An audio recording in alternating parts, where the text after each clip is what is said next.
നമസ്കാരം. To farmer ഫോക്കസിന്റെ പുതിയൊരു വീഡിയോയിലേക്ക് എല്ലാവർക്കും സ്വാഗതം. നമുക്ക് വീട്ടിൽ തന്നെ നല്ല രീതിയിൽ വളർത്തിയെടുക്കാൻ കഴിയുന്ന ഒരു കാര്യമാണ് ക്യാപ്സിക്കം എന്ന് പറയുന്നത്. നമ്മുടെ കുട്ടികൾക്കൊക്കെ കൊടുക്കാൻ കഴിയുന്ന ഒരു മുളകാണ് ക്യാപ്സിക്കം. അറിയോ? ക്യാപ്സിക്കം ഇഷ്ടമാണോ? ആണോ?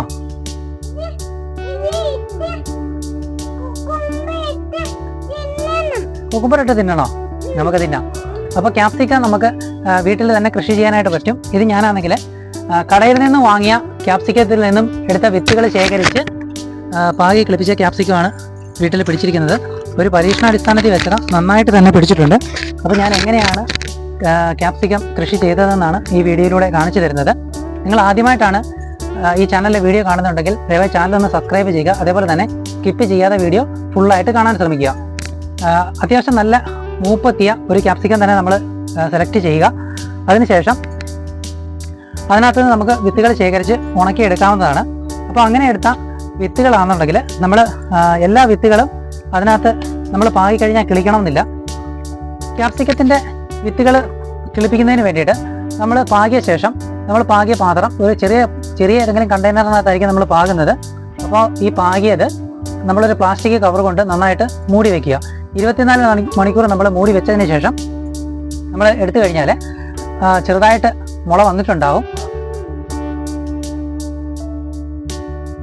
ഏകദേശം ഒരു 6 ദിവസമൊക്കെ ആകുമ്പോഴത്തേക്ക് ക്യാപ്സിക്കം നല്ല രീതിയിൽ തന്നെ മുളച്ചിട്ടുണ്ടാവും.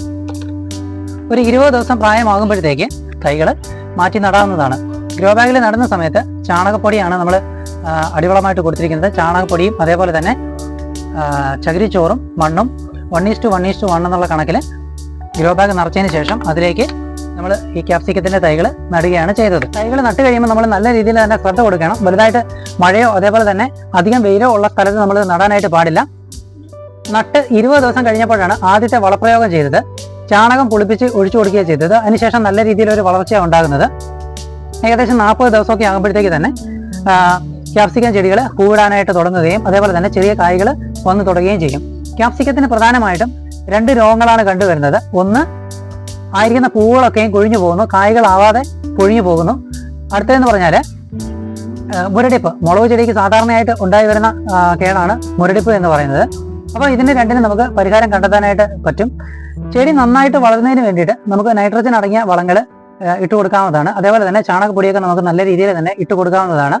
അതേപോലെ തന്നെ മുരടിപ്പ് മാറുന്നതിന് വേണ്ടിയിട്ട് വളരെ ചെറുപ്പത്തിൽ തന്നെ നമുക്ക് ചെറിയ തൈ ആയിരിക്കുമ്പോൾ തന്നെ നമുക്ക് വേപ്പെണ്ണ മിശ്രിതം നമുക്ക് തളിച്ചു കൊടുക്കാവുന്നതാണ്. അതേപോലെ തന്നെ ജൈവ സ്ലറി ഏറ്റവും നല്ലൊരു വളമാണ് മുളക് ചെടികൾക്ക്. ജൈവ സ്ലറി എന്ന് പറയുന്നത് നമ്മൾ കമ്പോസ്റ്റ് ആക്കാൻ വേണ്ടിയിട്ട് അടുക്കള വേസ്റ്റിൽ നിന്ന് കമ്പോസ്റ്റ് ആക്കുന്ന സമയത്ത് അതിനകത്ത് നിന്ന് കിട്ടുന്ന സ്ലറി ഉപയോഗിച്ച് കഴിഞ്ഞാൽ നേർപ്പിച്ച് ചെടികളിൽ തളിച്ചു കഴിഞ്ഞാൽ മുരടിപ്പ് എന്നുള്ളൊരു പ്രശ്നം മാറി നിൽക്കുന്നതായിട്ട് കാണുന്നുണ്ട്. പൊട്ടാസ്യം അടങ്ങിയ വളങ്ങൾ ഉപയോഗിച്ച് കഴിഞ്ഞാൽ പൂക്കൾ കൊഴിഞ്ഞു പോകുന്നത് മാറിയിട്ട് ആയിരിക്കുന്ന പൂക്കളൊക്കെയും നല്ല രീതിയിൽ തന്നെ കായായിട്ട് മാറുകയും ചെയ്യുന്നതാണ്. ക്യാപ്സിക്കം ചെടിക്ക് നമ്മളൊരു താങ്ങ് കൊടുക്കേണ്ടത് വളരെ അത്യാവശ്യമാണ്. ഈ ചെടി നോക്കിക്കഴിഞ്ഞാൽ നിങ്ങൾക്ക് കാണാൻ പറ്റും ഞാനൊരു താങ്ങ് കൊടുത്തേക്കുന്നത്. അല്ലെന്നുണ്ടെങ്കിൽ ഇത് മറിഞ്ഞു പോകാനുള്ളൊരു സാധ്യതയുണ്ട്. ഗ്രോ ബാഗിൽ മണ്ണിൻ്റെ കുറവ് വരികയാണെന്നുണ്ടെങ്കിൽ നമുക്ക് ആവശ്യാനുസരണം മണ്ണ് ഇട്ട് കൊടുക്കാവുന്നതാണ്. മറ്റുള്ള മുളക് ചെടികളെ പോലെ ക്യാപ്സിക്കത്തിൻ്റെ തണ്ടിന് വലിയ കട്ടിയില്ല, അതുകൊണ്ട് ഇത് ഒടിഞ്ഞു പോകാനുള്ള സാധ്യതയൊക്കെ ഉണ്ട്. അപ്പോൾ നമ്മൾ ഈ ഒരു താങ്ങ് കൊടുക്കുന്നത് വളരെ അത്യാവശ്യമാണ്. ക്യാപ്സിക്കത്തിൻ്റെ വിത്ത് നമുക്ക് കടകളിൽ നിന്ന് വാങ്ങിക്കാൻ കിട്ടും. അതേപോലെ തന്നെ ക്യാപ്സിക്കത്തിൽ നിന്ന് നമുക്ക് വിത്ത് എടുക്കാനായിട്ട് സാധിക്കും. ഇത്രയാണ് ക്യാപ്സിക്കത്തിൻ്റെ വിശേഷങ്ങൾ. അപ്പോൾ നിങ്ങൾക്കും ക്യാപ്സിക്കം വീട്ടിൽ കൃഷി ചെയ്യാവുന്നതാണ്. അതേപോലെ തന്നെ കൃഷി ചെയ്ത് നല്ല രീതിയിൽ തന്നെ നമ്മുടെ വീട്ടിൽ നമുക്ക് പിടിപ്പിച്ച് എടുക്കാവുന്നതാണ് ക്യാപ്സിക്കം.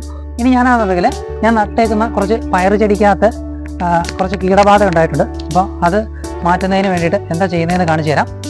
ഉറുമ്പും അതേപോലെ തന്നെ ഒരു കീടത്തിൻ്റെ ആക്രമണമാണ് ഈ ഉണ്ടായിരിക്കുന്നത്.